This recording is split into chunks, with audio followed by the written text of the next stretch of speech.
At my daughter's wedding, her husband introduced me to his wealthy parents, saying, "This is the annoying beggar we have to put up with."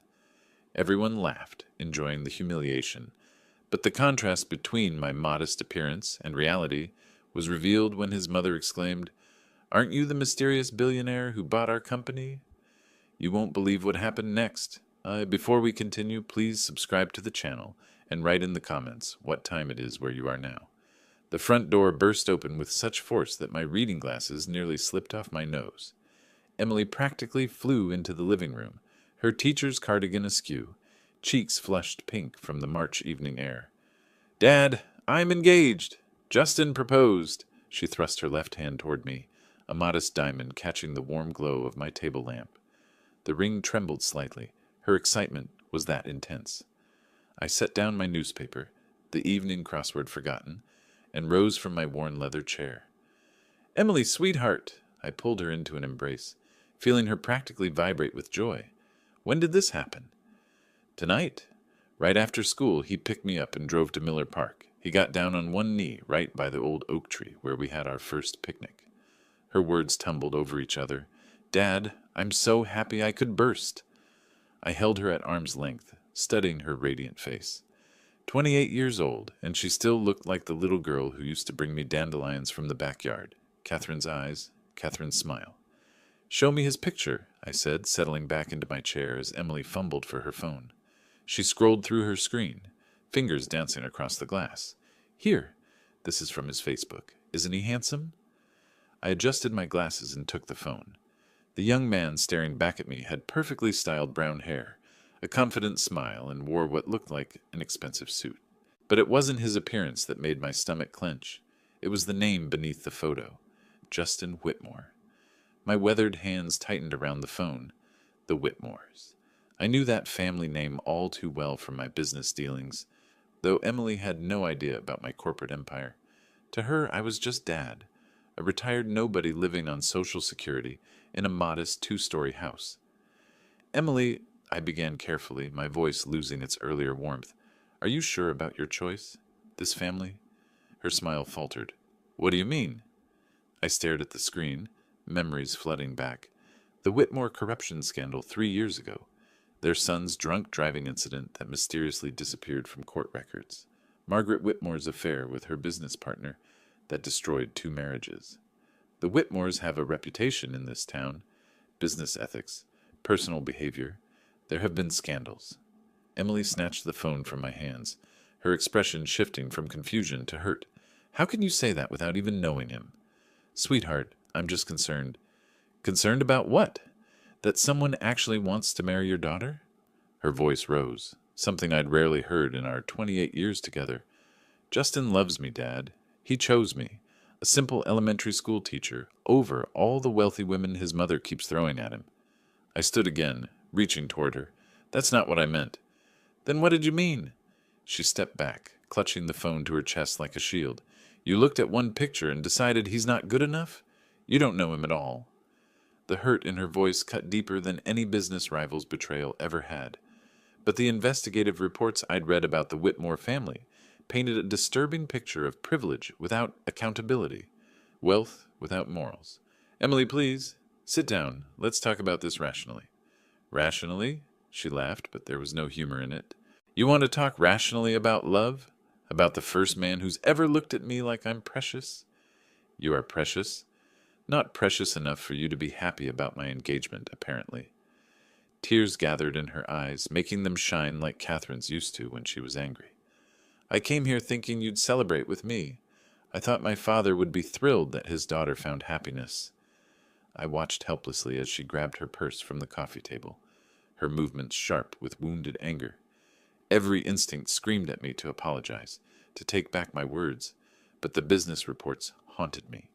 The Whitmores destroyed everything they touched. "Emily, wait." "No, Dad. I thought you'd be happy for me, but you only know how to ruin everything."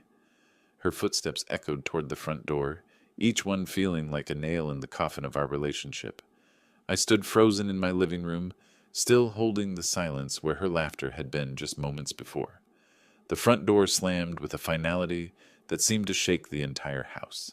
I winced, still standing in the middle of my living room like a statue, listening to Emily's car engine roar to life in my driveway. The sound faded down Maple Street, leaving behind only the tick of my old mantel clock and the distant hum of evening traffic. I sank into my chair, feeling every one of my 68 years settle into my bones.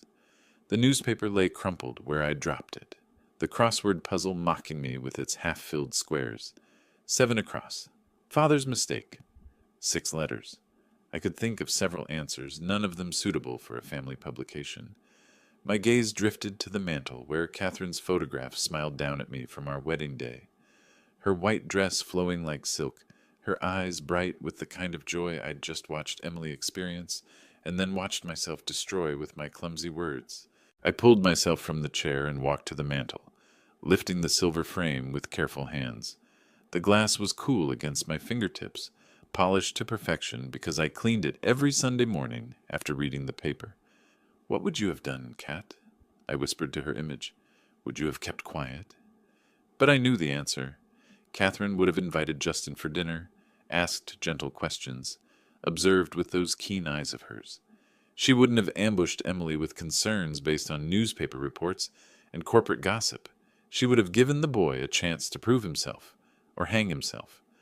I traced the edge of the frame, remembering Catherine's voice from countless parenting discussions over the years. "William, you can't protect her from everything. Sometimes you have to let her make mistakes, and be there to catch her if she falls." But what if this wasn't just a mistake? What if this was a catastrophe that would destroy my daughter's sweet, trusting nature? Emily saw good in everyone. It's what made her such a wonderful teacher, such a loving daughter.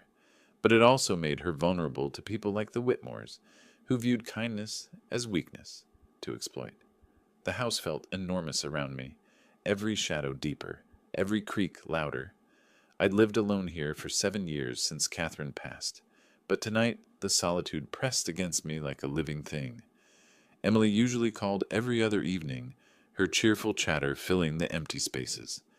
Now, because of my failure as a father, that lifeline was severed. I returned to my chair, Catherine's photograph still in my hands. The leather cushions seemed to swallow me, and I wondered if this was how it would be from now on, sitting alone while my daughter built a life with people who might destroy her. "Maybe I'm wrong," I said aloud, my voice echoing strangely in the quiet room. "Maybe Justin Whitmore is different from his family. Maybe love really can change people." But 30 years of business dealings had taught me that people rarely strayed far from their roots. The Whitmores were users, manipulators, destroyers of anything that didn't serve their immediate interests. And Emily, with her teacher's salary and generous heart, had nothing they could want, except, unless Justin genuinely loved her, unless he was the exception to his family's pattern. I studied Catherine's face in the photograph, searching for guidance in those familiar features. She'd always been the wise one, the patient one. I was the protector, the provider, the one who worried about dangers she never even considered. "I spoke from fear, didn't I?" I asked her image. "Not from love." The clock chimed 9 times, each note hanging in the air before fading into silence. Emily was probably at Justin's apartment by now, crying on his shoulder about her terrible father. He'd comfort her, tell her he understood, maybe even suggest they skip family dinners in the future. Anything to drive a wedge between us. Or maybe he'd encourage her to reconcile with me, prove he was bigger than my suspicions. I needed to know which kind of man my daughter was marrying. I needed to give him a chance to show his true character, not as Emily's fiancé, but as himself, when he thought no one important was watching. My fingers drummed against the arm of my chair as a plan began forming. It was risky, maybe even foolish, but it might be the only way to protect Emily without losing her forever. I reached for the cordless phone on the side table, Emily's number programmed into the speed dial. My thumb hovered over the button. One call could start the process of healing between us, or it could make everything worse, but doing nothing would definitely make everything worse. Morning sunlight streamed through my checkered kitchen curtains, casting geometric patterns across the small dining table where I sat, nursing my 3rd cup of coffee. The newspaper lay folded beside my elbow, untouched. I'd been awake since 4:30, rehearsing apologies and planning strategies until my head buzzed with exhaustion and caffeine. The cordless phone sat before me like an unexploded bomb. I'd picked it up 7 times in the past hour, punched in Emily's number, then hung up before the first ring. Each time, my courage deserted me at the last second. I scratched my chin, a nervous habit Catherine used to tease me about, and checked the kitchen clock again. 9:15. Emily would be in her classroom by now, probably setting up for the day's lessons. She always arrived early to arrange art supplies or practice reading stories aloud. Would she even answer a call from me? My thumb found the speed dial button and pressed before I could lose my nerve again. 1 ring. 2. 3. Hello? Her voice was cautious, guarded in a way that made my chest tighten. Emily. I cleared my throat, surprised by how hoarse I sounded. Sweetheart, I need to apologize. Silence stretched between us, filled only by the distant chatter of children in her classroom background. Dad? The wariness softened slightly. I have to start teaching in 10 minutes. Then I'll be quick. I was wrong last night. Not about my concerns, but about how I expressed them. You deserved celebration, not interrogation. I heard her chair squeak. She was leaning back, probably closing her eyes the way she did when processing difficult emotions. You hurt me, Dad. Deeply. I know, and I'm sorry. I stood, began pacing the small kitchen. Emily, I want to make this right. Will you and Justin come for dinner this weekend? I'd like to get to know him properly. The silence stretched so long, I wondered if the call had dropped. Really? Her voice brightened, hope creeping in despite her caution. You'll invite us for dinner? Yes, Saturday night, if that works for you both. I'll cook pot roast. Remember how your mother used to make it? Oh, Dad. I could hear tears in her voice now, but good ones. Relief and forgiveness mixing together. I was so afraid we'd ruined everything. Never, sweetheart. You're my daughter, my only family. I paused by the window, watching a neighbor walk his dog down the sidewalk. Just one condition about dinner. What? I chose my words carefully, knowing this was the crucial moment. Don't tell Justin about my business affairs. Let him know me simply as your father, an ordinary man who wants to meet his daughter's fiancé. Your business affairs? Confusion colored her tone. Dad, what business affairs? You're retired. Perfect. Emily truly had no idea about my corporate empire, my billions in assets, my influence across 3 states. To her, I was exactly what I appeared to be, a modest retiree living on Social Security. I prefer to keep my financial situation private until I know someone better. Old habits, you understand. That's kind of strange, Dad. But if it's important to you, it is? Very important? Okay. She laughed, and the sound was like sunlight breaking through storm clouds. I'm sure Justin will love you. He's wonderful with older people. He volunteers at the nursing home every month. My eyebrows rose. That detail hadn't appeared in any of the reports I'd read about him. Interesting. That sounds very charitable of him. He is charitable and kind and funny. Dad, once you get to know him, you'll see why I fell in love with him. I hoped she was right, for both our sakes. Where would you like to meet? I could make reservations somewhere nice. Actually, could we eat here? At your house? Emily's voice grew warm with memory. I'd love to see Justin in the place where I grew up. And your pot roast is so much better than any restaurant. Of course. Saturday at 6? Perfect. Oh, Dad, thank you. This means everything to me. After she hung up, I remained in the kitchen, phone still pressed to my ear, listening to the dial tone. Phase 1 of my plan was complete. Saturday night, I would meet Justin Whitmore, not as William Stone, billionaire businessman, but as Emily's ordinary father. I walked to my bedroom and opened the closet, scanning my clothes with new eyes. Most of my wardrobe consisted of expensive suits and Italian leather shoes, the armor of a successful executive. But buried in the back were older items, faded jeans, simple button-down shirts, a cardigan Catherine had knitted me 15 years ago. For Saturday night, I needed to look the part of a man living on a modest pension. A man whose approval might be nice to have but wasn't necessary for success. A man whose daughter's happiness was his only leverage. I pulled out the cardigan, holding it up to the light. It smelled faintly of Catherine's perfume. Even after all these years, she would have understood my plan, I thought. She would have seen the wisdom in testing a man's character when he believed himself unobserved by anyone who mattered. Justin Whitmore was about to meet Emily's father, but which version of himself would he choose to reveal? I folded the cardigan carefully and placed it on my bed. Saturday couldn't come soon enough. 2 outfits lay spread across my bed, like competing versions of myself. On the left, a charcoal wool suit, Italian leather shoes, and my platinum Rolex, the armor of William Stone, billionaire. On the right, faded jeans with a small tear near the pocket, a threadbare button-down shirt missing its top button, and scuffed work boots I'd owned for 15 years. I picked up the expensive watch first, feeling its familiar weight against my palm. $20,000 of Swiss precision, gifted to myself after my first $1 million deal. Tonight, it would stay locked away. Walking to my bedroom safe, hidden behind Catherine's landscape painting, I punched in the code. The heavy door swung open, revealing stacks of documents, jewelry, and investment portfolios worth more than most people earned in a lifetime.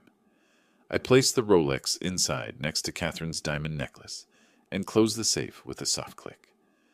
"Let's see what kind of person you really are, Justin Whitmore," I murmured to my reflection.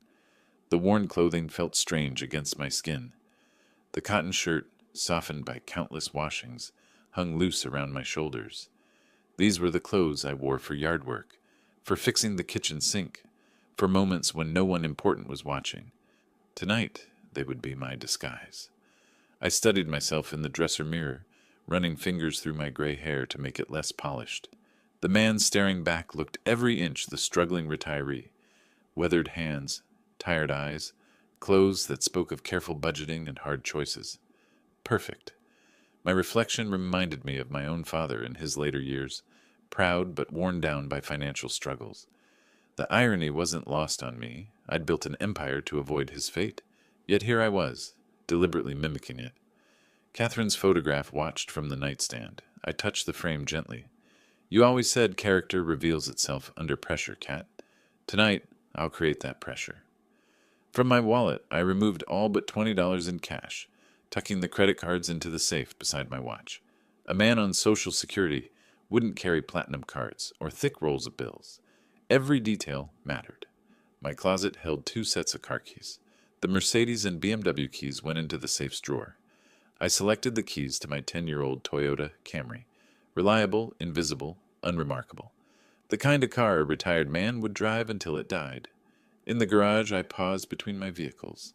The luxury cars sat covered by tarps, hidden from Emily's view for years. She believed I owned only the Camry, that I'd sold my good car after Catherine's medical bills.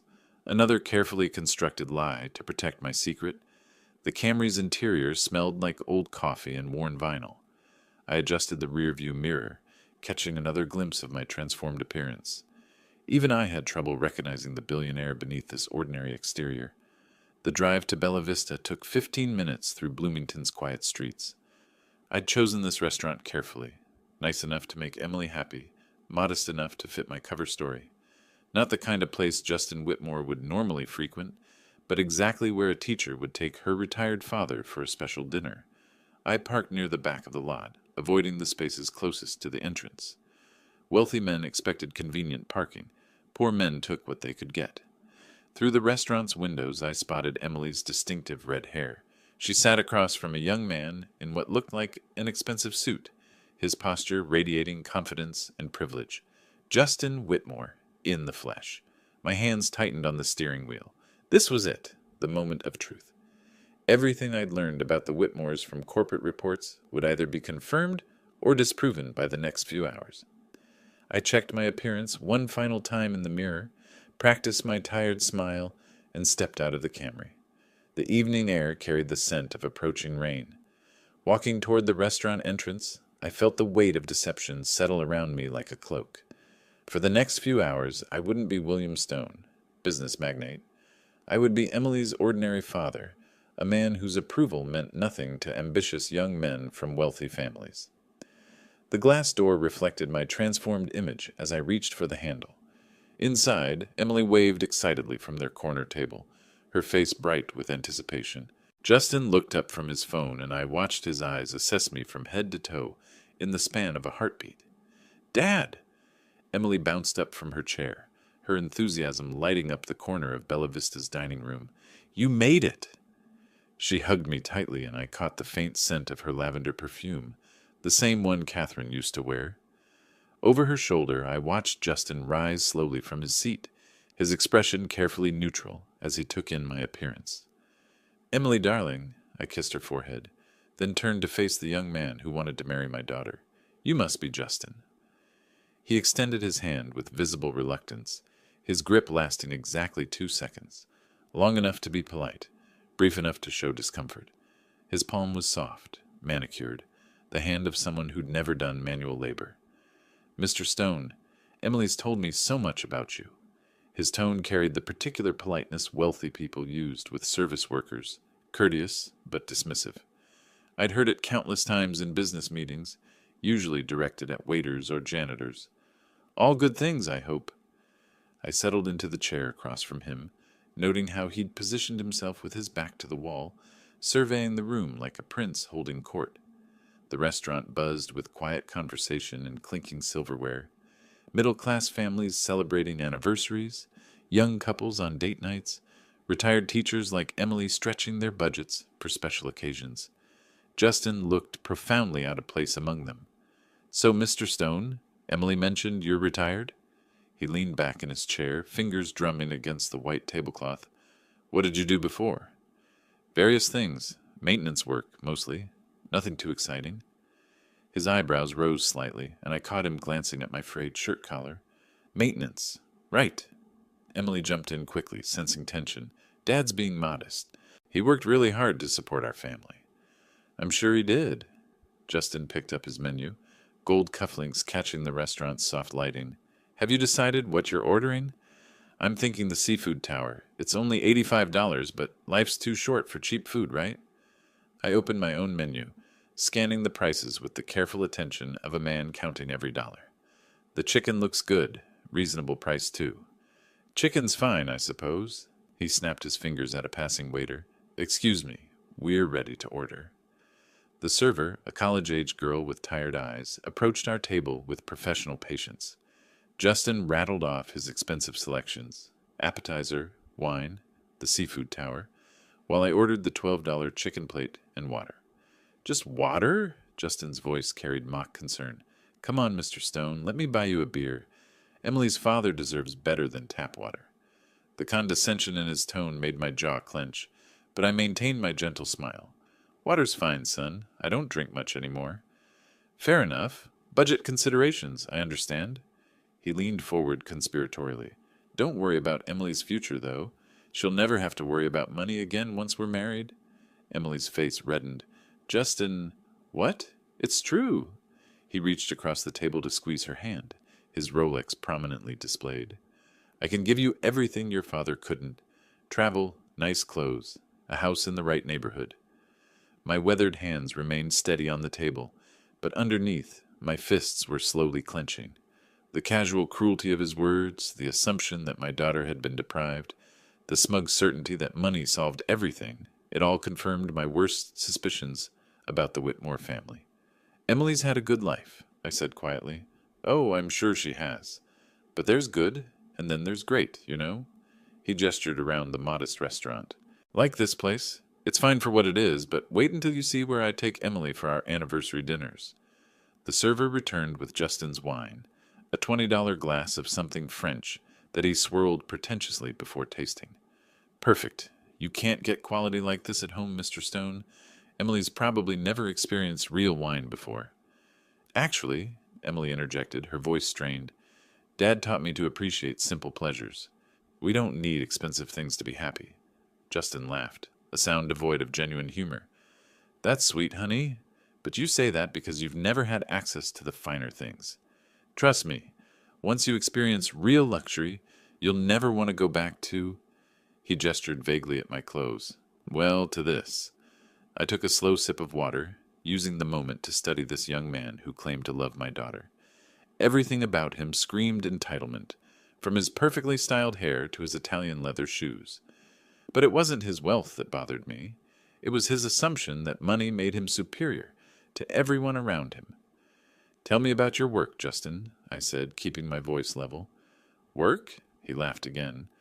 Well, I'm technically in the family business, but honestly, it runs itself. My real passion is travel. I just got back from Monaco last month. Amazing place, though. I doubt you've been. Emily shifted uncomfortably in her seat.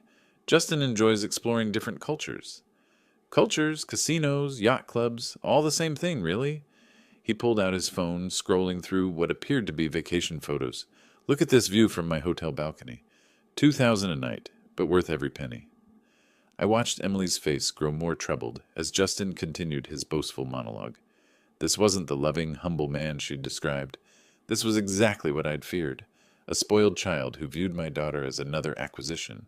The food arrived, and Justin's seafood tower dominated our small table like a monument to excess. He dove in enthusiastically, lobster juice dripping down his chin as he continued talking about his various indulgences.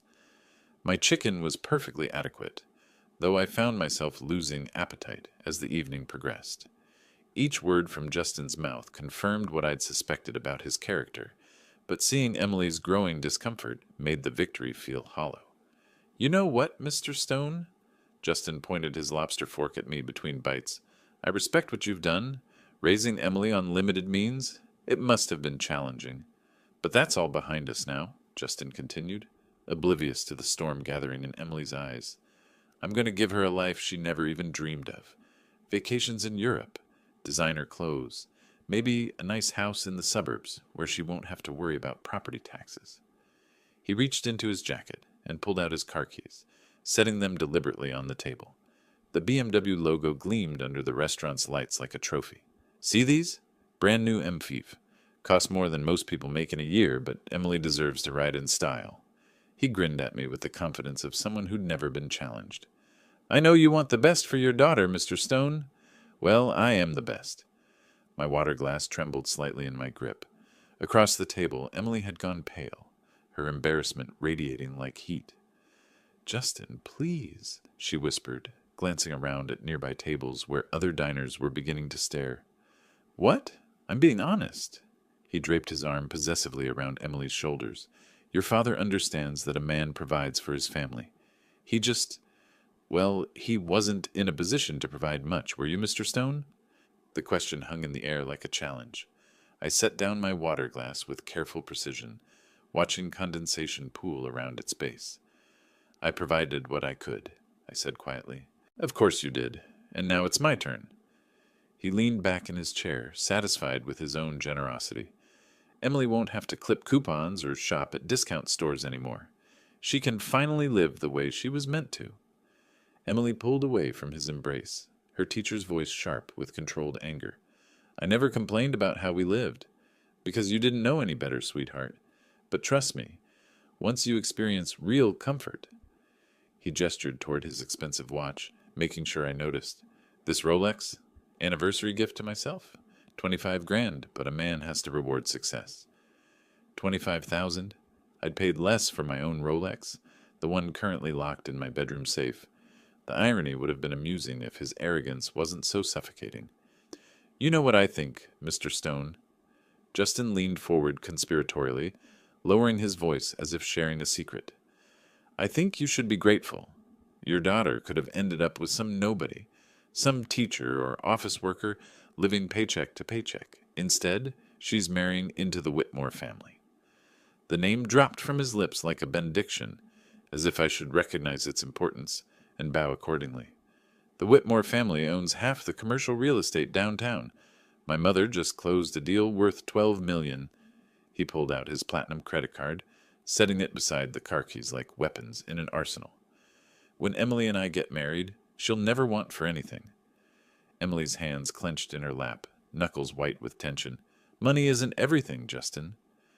Says someone who's never had it. He laughed dismissively. Look, honey, I love your idealism, but let's be realistic. Your father did his best with what he had.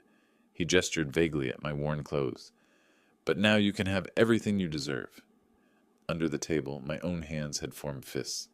Every word from this spoiled child's mouth confirmed my worst fears about his character. He didn't love Emily. He collected her. She was another trophy to display, proof of his benevolence in rescuing a poor teacher from her modest circumstances. The other restaurant patrons were openly staring now, drawn by Justin's increasingly loud declarations of wealth. An elderly couple at the next table shook their heads disapprovingly. A young family gathered their children closer, clearly uncomfortable with the vulgar display.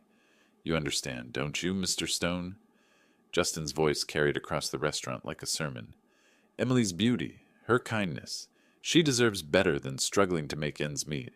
I can give her the world." I studied his face, seeing nothing but entitled smugness, where there should have been love and respect. This wasn't a man discussing his future wife. This was a collector showing off his latest acquisition. "I need to leave now," I said quietly, pushing back from the table. Justin's fork paused halfway to his mouth, confusion flickering across his features. "Leave? But we haven't finished dinner." "I have." I stood slowly, maintaining the careful dignity of a man with little left but his pride. "Thank you for the meal. But—" He gestured at his seafood tower, at the expensive wine, at the platinum card still gleaming on the white tablecloth. "I'm buying dinner. The least you could do is stay and appreciate the gesture." Emily rose as well, her face flushed with mortification. "Dad, wait. I'm so sorry." "Don't apologize for me, Emily." I looked directly at Justin, who stared back with the bewildered expression of someone who'd never been dismissed by a lesser person. "I've learned everything I needed to know tonight." "Everything about what?" Justin's voice carried a note of indignation. "I've been nothing but generous, nothing but honest about what I can offer Emily." I picked up my jacket from the chair back, feeling the weight of every patron's gaze. The restaurant had gone quiet, except for the soft jazz playing through overhead speakers and the distant clatter of dishes from the kitchen. "Good night, Emily." "Good night, Justin." I walked toward the exit with measured steps, neither hurrying nor looking back. Behind me, I heard Emily's voice, tight with embarrassment and confusion. "Dad, please." But I was already pushing through the glass doors, stepping into the evening air where rain had begun to fall in light drops. The parking lot stretched before me, my modest Camry waiting in the shadows, while luxury vehicles gleamed under the restaurant's lights. I'd gotten exactly what I'd come for, confirmation that Justin Whitmore was everything I'd feared, and worse. The key turned in my front door lock with a familiar click, and I stepped into the darkness of my modest home. The silence hit me like a physical force after the restaurant's clatter and Justin's booming voice. Only the distant hum of my refrigerator and the tick of Catherine's old mantel clock filled the space. I hung my coat on the wooden peg by the door, the same peg I'd used for 15 years. My fingers fumbled with the light switch, and warm yellow light flooded the living room. Everything looked exactly as I'd left it hours ago, yet somehow the space felt different, smaller, more honest than the performance I'd just endured. The threadbare shirt clung to my shoulders with uncomfortable dampness. I needed to change, to shed this costume of poverty I'd worn like armor. Climbing the stairs to my bedroom, each step creaked with the weight of what I'd learned about my daughter's future husband. In my bedroom, I peeled off the worn clothes and folded them carefully. They'd served their purpose, revealed Justin's true nature with surgical precision. I pulled on comfortable pajamas and my old robe, the one Catherine had given me for our 20th anniversary. The kitchen called to me. I filled my electric kettle, the mundane task of making tea offering a familiar ritual to calm my churning thoughts. While water heated, I stared out the window at Maple Street's quiet evening tableau. Porch lights glowed like warm beacons. Families settled into their evening routines, completely unaware of the drama that had unfolded at Bella Vista. Steam rose from my cup as I carried the chamomile tea to my reading chair. The leather had molded to my body over the years, supporting me through countless evenings of solitude. Tonight, it felt like a confessional booth. "Emily is an adult," I whispered to the empty room. "Maybe she sees something in him that I missed." But even as I spoke the words, I knew they were false comfort. Justin Whitmore had revealed himself completely tonight. His arrogance, his casual cruelty, his view of my daughter as a trophy to be acquired, rather than a partner to be cherished.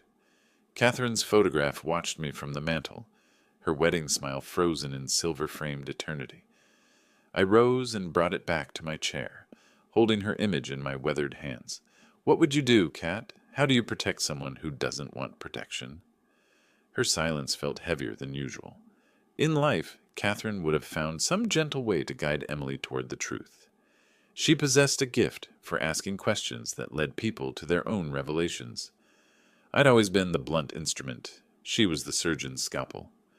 Outside, a car door slammed. Through my window, I watched the Hendersons return from their own evening out, laughing together as they walked to their front door. 43 years of marriage, and they still held hands on their driveway. That was what Emily deserved. Partnership, respect, genuine affection. My tea grew cold as I wrestled with impossible choices. I could confront Emily directly, tell her what I'd witnessed tonight. But she'd already defended Justin once, chosen him over her father's concerns. Would she listen now, or would my interference drive her further into his arms? I could confront Justin himself, drop my facade, and reveal the billionaire behind the broken-down retiree act. The shock might humble him temporarily, but men like Justin didn't change. They just became more careful about hiding their true nature. Or I could stay silent, watch my beloved daughter marry a man who would slowly chip away at her confidence, her joy, her beautiful spirit. Stand by while Justin Whitmore transformed my bright, generous Emily into another trophy wife, isolated from her modest roots and dependent on his largesse. The clock chimed 11 times. Hours had passed since I'd left the restaurant, and I was no closer to a solution. Catherine's face smiled up at me from the photograph, eternally young and wise. "She has to learn for herself, doesn't she?" I asked her image. "If I interfere, she'll never forgive me. If I don't—" The sentence hung unfinished in the quiet room. Through my window, the Henderson house had gone dark except for a single upstairs light. They were probably reading in bed together, sharing the comfortable intimacy of a lifetime partnership. I pressed my lips to Catherine's photograph, tasting glass and longing. Help her find her way, love. Help her see what I can't show her. Rising from my chair, I carried the frame back to its place of honor on the mantel. The decision crystallized as I set it down. I would not interfere. Emily had chosen her path, and I would trust in her intelligence and strength to recognize the truth when it became undeniable. But watching from the sidelines while my daughter walked into what I feared would be years of subtle emotional abuse would be the hardest thing I'd ever done. 5 months passed like a slow-moving storm. Spring melted into summer. Summer faded to early autumn. And through it all, wedding preparations consumed Emily's life. I kept my promise to myself. No interference, no warnings, no attempts to change her mind. But watching my daughter plan her future with Justin Whitmore felt like watching someone unknowingly walk toward quicksand. The wedding invitation arrived in August, an elaborate affair with gold embossing and heavy cardstock that probably cost more than some people's monthly grocery bill. It sat now on my bedroom dresser like an elegant death warrant, catching September's early morning light. Dawn had broken over Bloomington an hour ago, but I'd been awake since 4, staring at the ceiling and dreading this day. Emily's wedding day. What should have been pure joy for any father instead felt like watching a beloved ship sail toward hidden rocks. I swung my legs over the side of the bed and shuffled to the bathroom. My reflection in the mirror showed every one of my 68 years. Gray stubble, tired eyes, the weight of secrets carved into the lines around my mouth. Today I would smile and celebrate while my heart broke for Emily's future. The shower's hot water couldn't wash away the dread that had settled in my bones. I shaved carefully, my hand steady despite the tremor of anxiety that had plagued me for weeks. In a few hours I would walk my daughter down the aisle to marry a man I believed would make her miserable. My modest suit hung pressed and ready on the bedroom door, the same threadbare outfit I'd worn to the restaurant dinner 5 months ago. The symbolism wasn't lost on me. Today, as then, I would play the role of Emily's poor but devoted father, watching from the margins while the Whitmore family's wealth dominated every detail of the celebration. Catherine's wedding photograph sat beside the invitation on my dresser.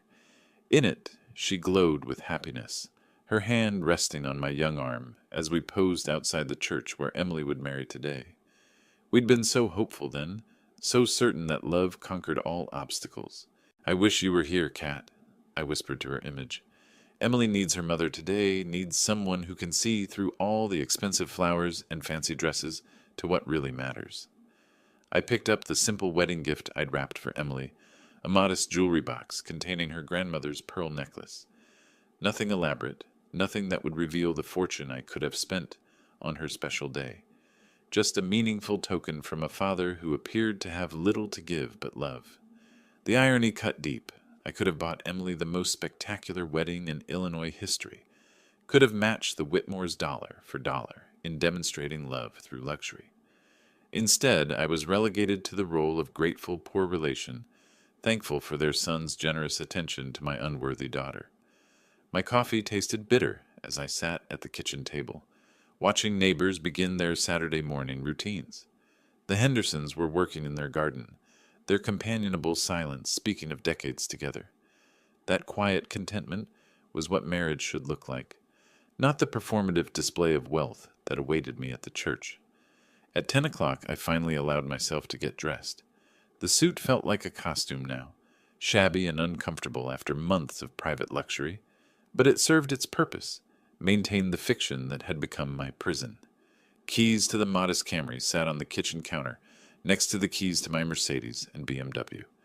Even on his daughter's wedding day, William Stone, the billionaire, would remain hidden, while William Stone, the retiree, played his assigned role.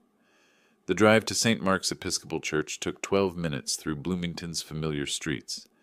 I'd driven this route countless times over the years, to Christmas services with Catherine, to Emily's school plays, to community events that marked the rhythm of ordinary life. Today felt like the end of something precious and the beginning of something I couldn't control. Emily had chosen this church because it was beautiful but not ostentatious, sacred but not intimidating. She'd wanted her wedding to reflect her values: simplicity, meaning over display, love as the central focus rather than wealth. How ironic that Justin's family had turned even this modest venue into a showcase of their financial power. I parked between a Mercedes and a BMW, my Camry looking appropriately humble among the luxury vehicles. Through the church's stained glass windows, I could see elaborate floral arrangements that probably cost more than most people's cars. Taking a deep breath, I checked my appearance one final time in the rearview mirror. The man looking back appeared exactly as he should, proud but overwhelmed by circumstances beyond his control, grateful for his daughter's good fortune even if he couldn't contribute to its grandeur. Emily needed me to be strong today, to smile and celebrate and play the part she believed was my reality.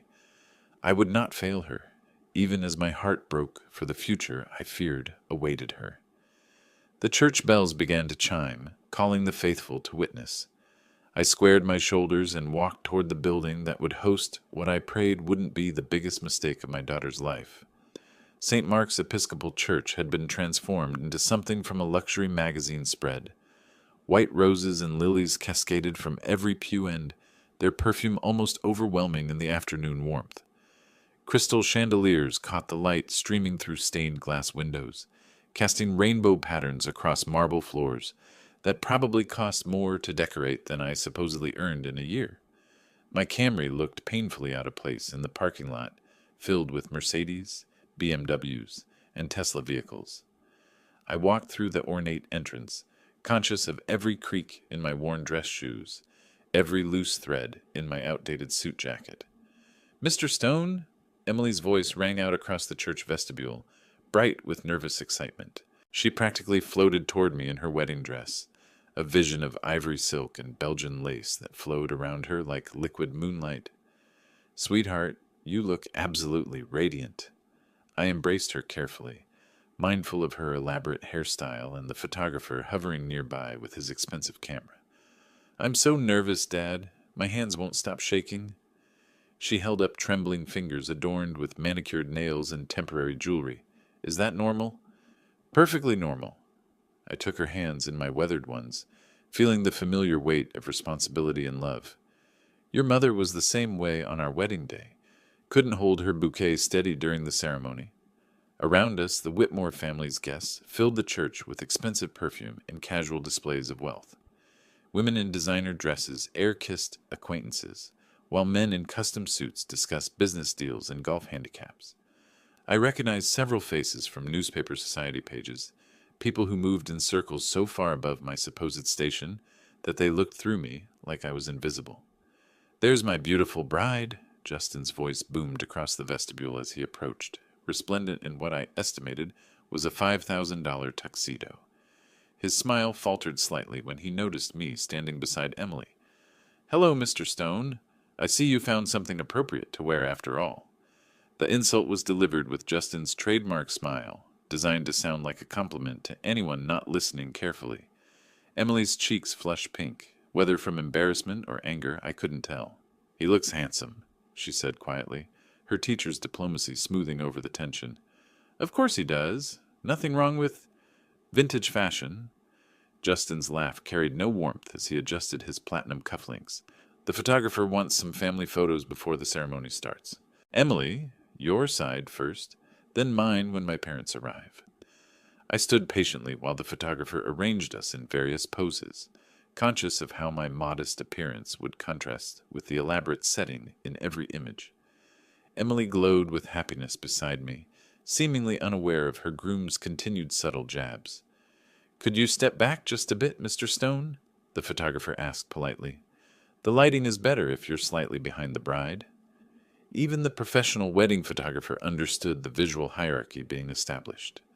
I was the supporting player in this expensive production, grateful to be included, but careful not to upstage the real stars.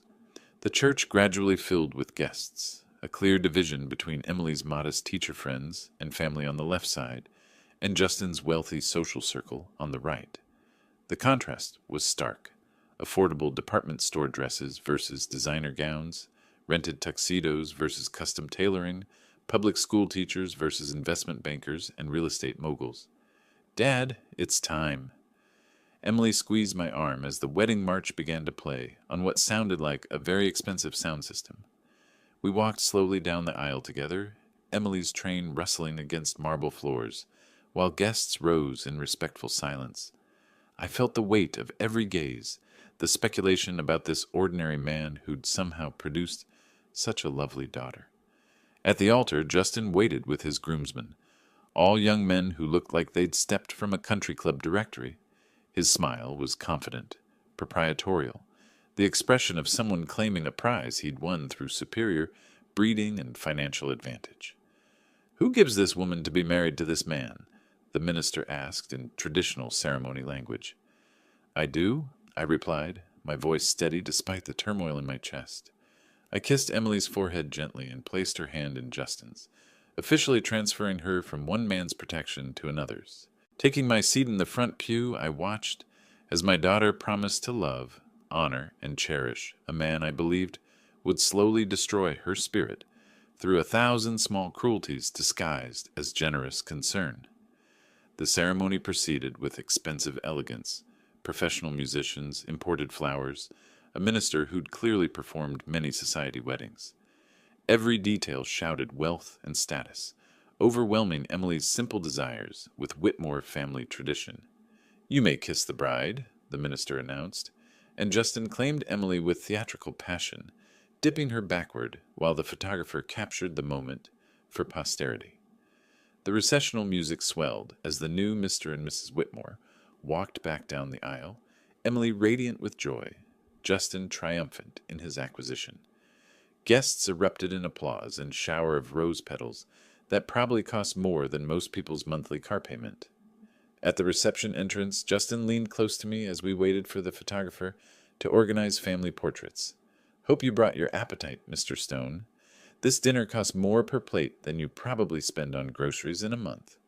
His whispered words were delivered with a smile for the cameras, but the message was clear. Remember your place in this new family hierarchy. "Actually," a familiar voice called from across the reception area, "we're still waiting for my parents' flight to arrive. They should be here within the hour. Margaret and Robert Whitmore, the power couple behind the family fortune." I'd read about them in business journals for years, though they had no idea their new son-in-law's father-in-law was anything more than Emily's devoted but impoverished parent. Soon, very soon, that would change. "Ladies and gentlemen, The wedding coordinator's voice rang across the banquet hall, like a bell. Mr. and Mrs. Robert Whitmore have finally arrived from their European flight. Conversations paused mid-sentence as heads turned toward the grand entrance. I felt the shift in the room's energy, the way wealthy people gathered around even wealthier people, like moths to flame. From my modest seat at table 12, I had a perfect view of the doorway. They entered like royalty making a state visit. Margaret Whitmore, resplendent in what I estimated was a $10,000 designer gown, swept into the banquet hall with the confidence of someone who'd never doubted her place in the world. Diamonds glittered at her throat and wrists, real ones, not the cubic zirconia most people wore to weddings. Beside her, Robert Whitmore commanded attention in his perfectly tailored tuxedo. His platinum cufflinks caught the crystal chandelier, light as he surveyed the room with the practiced eye of a man accustomed to evaluating investments. Even from across the hall, I could see the expensive Swiss watch adorning his wrist. "Mom! Dad!" Justin practically bounced across the polished floor, his earlier smugness replaced by excitement at finally showing off for his parents. "You made it! I was starting to worry the plane got delayed again." Margaret embraced her son with the careful precision of someone protecting expensive makeup and elaborate hair. "Darling, we wouldn't miss your special day. The flight from Monaco was dreadful, but we're here now." "How's married life treating you?" Robert clapped Justin on the shoulder, his businessman's smile automatic and practiced. "Incredible, Dad. Emily's perfect. Everything I wanted in a wife." Justin's grin was triumphant as he gestured toward the bridal table where Emily sat radiant in her wedding gown. "Come on, let me introduce you to everyone." I watched this family reunion with the detached interest of someone observing actors in a play. Soon, very soon, the performance would take an unexpected turn. First, though, Justin's voice carried that familiar note of superiority, "let me introduce you to that annoying beggar we're forced to tolerate." Several nearby guests gasped audibly. Even by Justin's standards, the introduction was shockingly crude. A woman at the neighboring table actually dropped her fork, the silver clattering against fine china.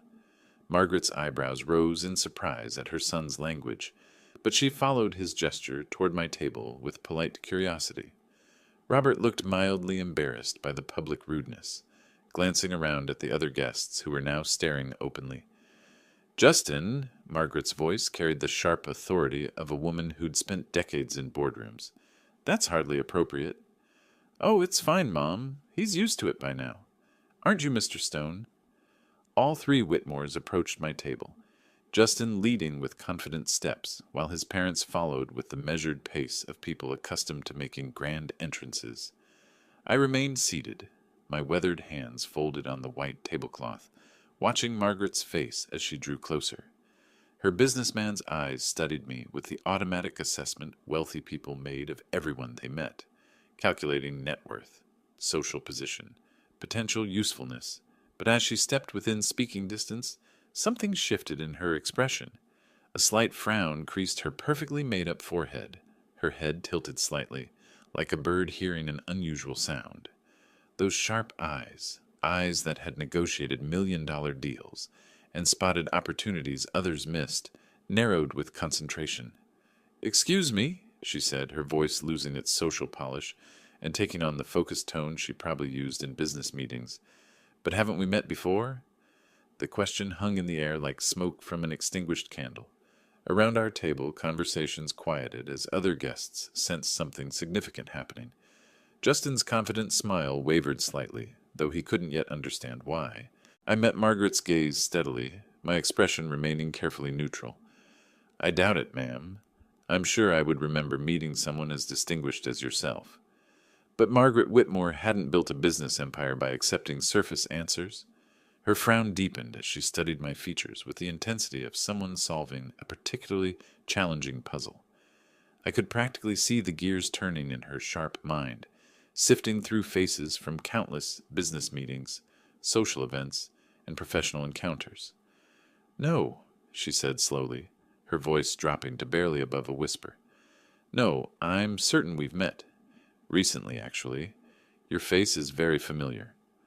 Justin laughed nervously, clearly uncomfortable with his mother's intense focus on the man he'd just publicly insulted. Mom, trust me, you haven't met him. He's nobody, just Emily's father. Margaret barely heard her son's words. Her business-trained memory was working now, sorting through recent encounters, discarding the irrelevant, focusing on the significant. Her hand moved unconsciously to her throat, fingers touching her diamond necklace as she concentrated. Then her eyes widened.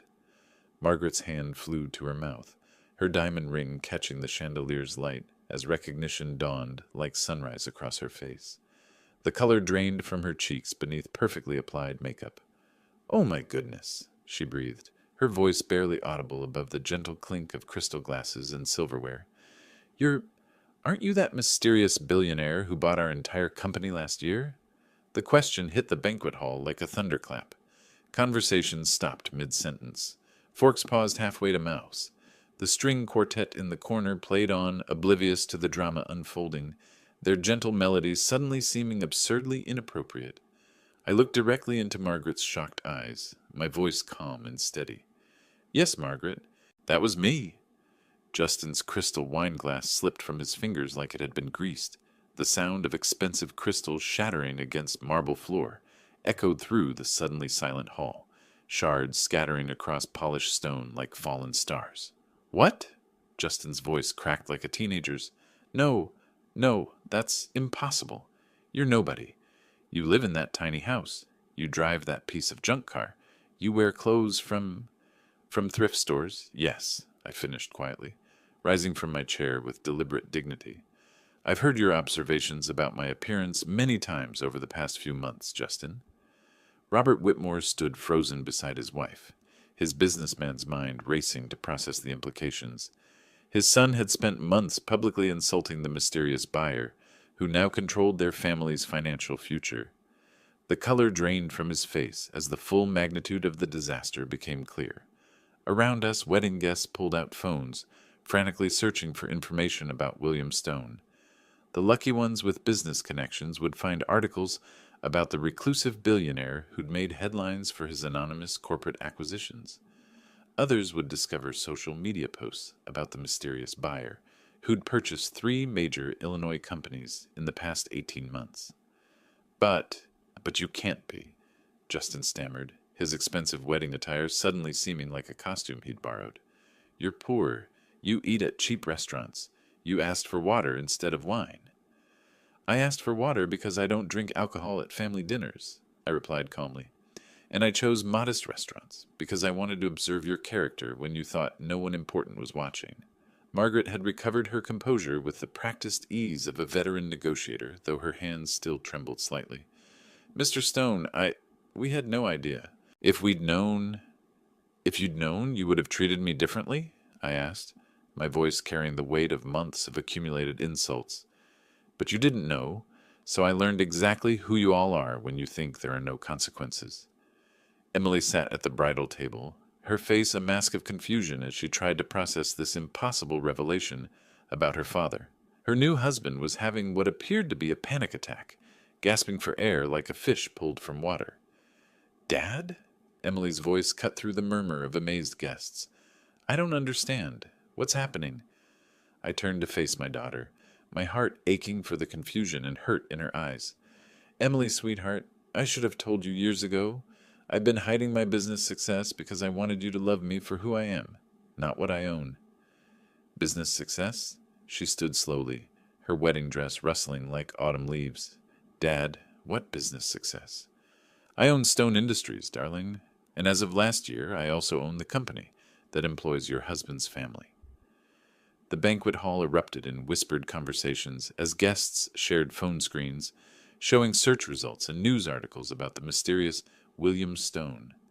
The society photographer moved closer, his camera clicking rapidly as he captured what would undoubtedly become the most talked-about wedding reception in Illinois history. Justin was on his knees now, actually on his knees in his $5,000 tuxedo, his perfectly styled hair disheveled from running his hands through it in panic. "Mr. Stone." "Sir, please, I didn't know. I never would have. Please forgive me." His desperation was pathetic to witness. The confident young man who'd spent months belittling me for my modest appearance now groveled on expensive marble, his voice high with terror. "Stand up, Justin," I said quietly. "Begging doesn't suit you."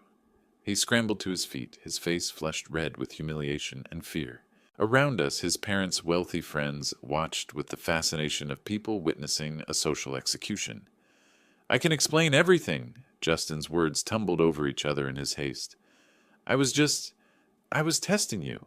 "Yes, that's it. I wanted to make sure you'd love Emily for herself, not for her family's money. I was protecting her." The lie was so transparent that several guests actually laughed out loud. Even his own mother looked embarrassed by the pathetic attempt at deception. Robert Whitmore stepped forward, his businessman's instincts finally overriding his shock.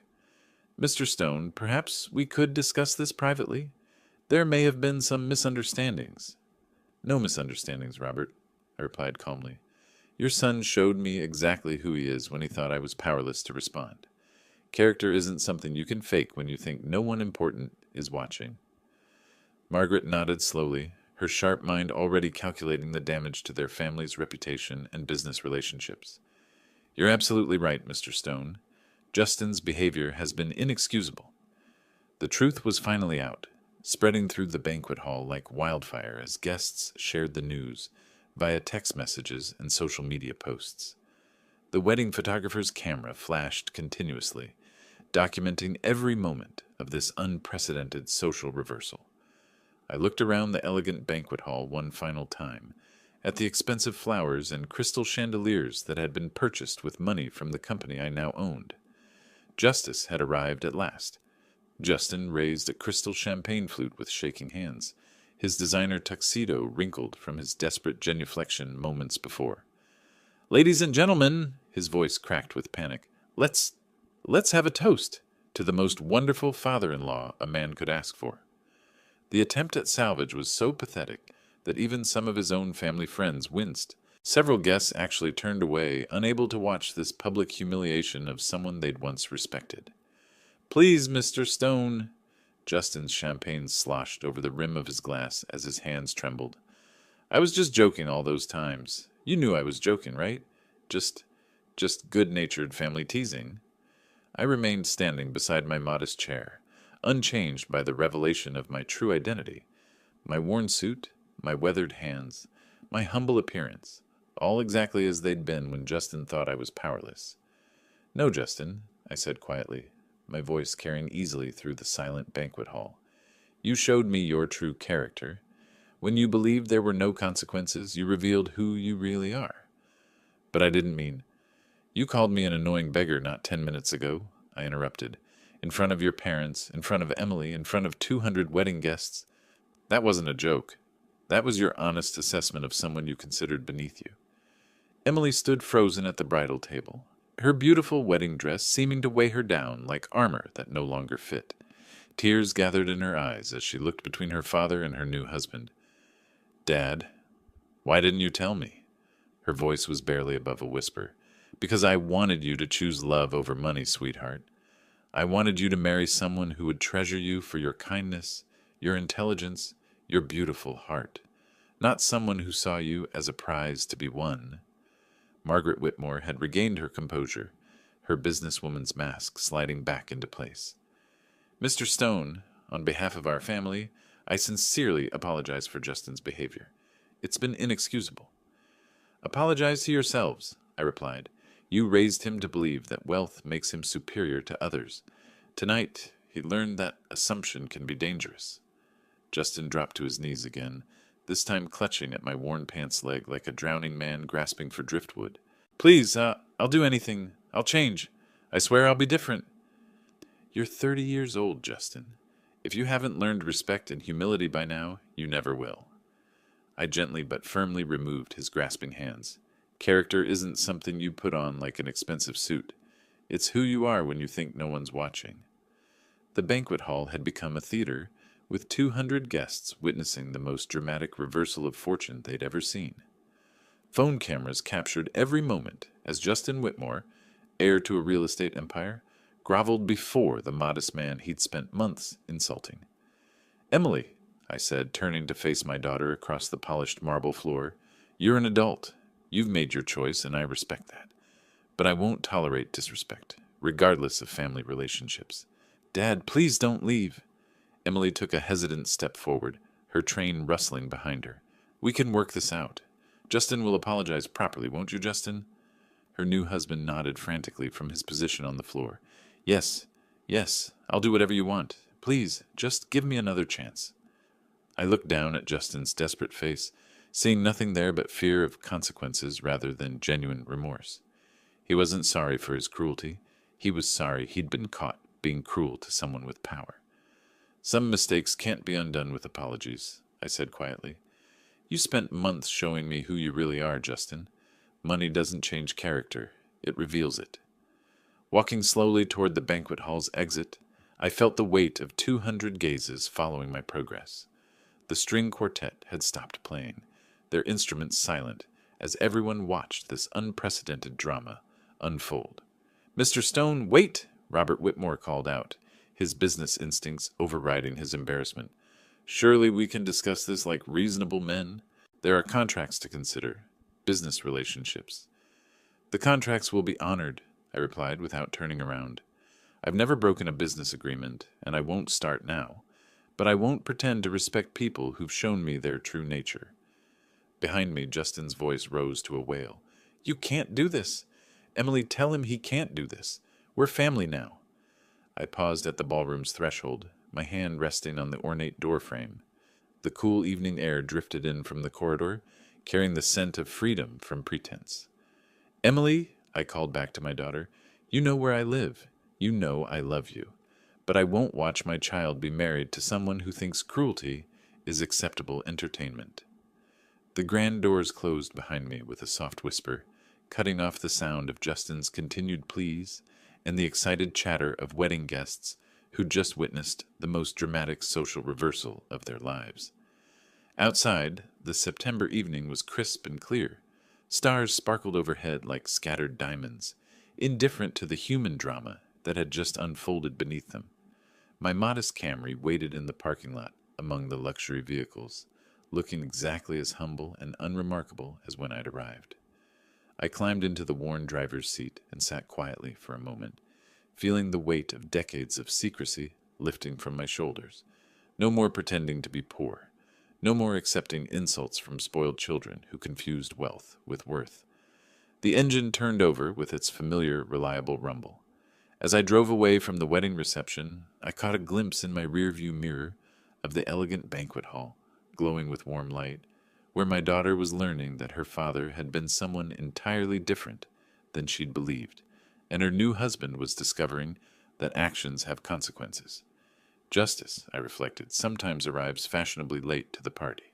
If you like this story, please like this video, subscribe to the channel, and share your impressions of this story in the comments. To listen to the next story, click on the box on the left. Thank you for watching. Did you enjoy my story? What a journey it has been. I truly wonder, what would you have done if you were in my shoes? Would you have chosen silence to keep the peace, or would you have done what I did to reclaim your dignity? Let's meet in the comments below. I'm so curious to hear your thoughts. I'm reading every single one. Which city are you listening from tonight? If my story resonated with you, you can support me and help me bring more stories like this to the world by sending a super thanks. Your sweet support means the world to me and allows me to continue this journey with all of you. On the screen now, you can see 2 new life stories that I highly recommend you watch next. There are so many more on my channel, each with its own lessons and triumphs. Don't forget to subscribe and click the notification bell so you never miss a new chapter. Thank you for being here with me. Until the next story, with love and respect.